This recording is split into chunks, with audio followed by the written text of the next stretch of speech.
Hi అండి, welcome to my channel Madhu kitchen. ఈరోజు నేను ప్రిపేర్ చేసే రెసిపీ ఫ్రూట్ సలాడ్. దానికోసం నేను ఒక గిన్నెలో నెయ్యి వేసుకొని సేమియాని వేయించుకుంటున్నాను. సేమియా బాగా బ్రౌన్ కలర్ వచ్చినంత వరకు వేగిపోయిన తర్వాత వేరే బౌల్లోనేమో పాలు మరిగించుకున్నాను.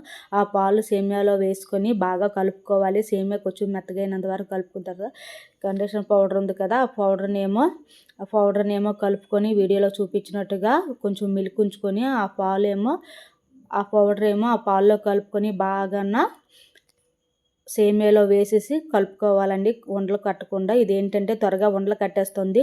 ఉండలు కట్టకుండా కలుపుకోవాలి. కలుపుకుంటే అది బాగా కలర్ వస్తుంది. నా దగ్గర ఏమో చూడండి, బాగా ఉండలు కలుపుకుండా కలుపుకోవాలి. కలుపుకున్న తర్వాత 1 కప్పు పంచదారని అయితే వేసుకోవాలి. పంచదార వేసుకొని బాగా కలుపుకోవాలి. కొంచెం చిక్కబడినంత వరకు బాగా కలుపుకోవాలండి. కొంచెం చిక్కబడిన తర్వాత ఈ ఫ్రూట్స్ ఉన్నాయి కదా, కొంచెం చల్లగా అయిపోయిన తర్వాత ఈ ఫ్రూట్స్ అన్నిటినేమో దానిలో వేసుకోవాలండి. దానిలో వేసుకొని కొంచెం చల్లగైనంత వరకు ఉంచిన తర్వాత డీప్ ఫ్రిడ్జ్లో పెట్టుకుంటే కొంచెం కూలింగ్ అయిన తర్వాత తింటే చాలా అంటే చాలా బాగుంటుంది. టేస్ట్ అయితే చాలా బాగా వచ్చిందండి. మా పిల్లలు తిన్నారు, మా ఆయన తిన్నారు. చాలా అంటే చాలా బాగుందన్నారు. డ్రై ఫ్రూట్స్ అన్నీ వేసి చేశానండి. చాలా అంటే చాలా బాగుంది. నేనైతే ఫస్ట్ టైం అయితే చేశాను. మా పిల్లలందరూ తిన్నారు, సూపర్గా ఉందని చెప్పారు.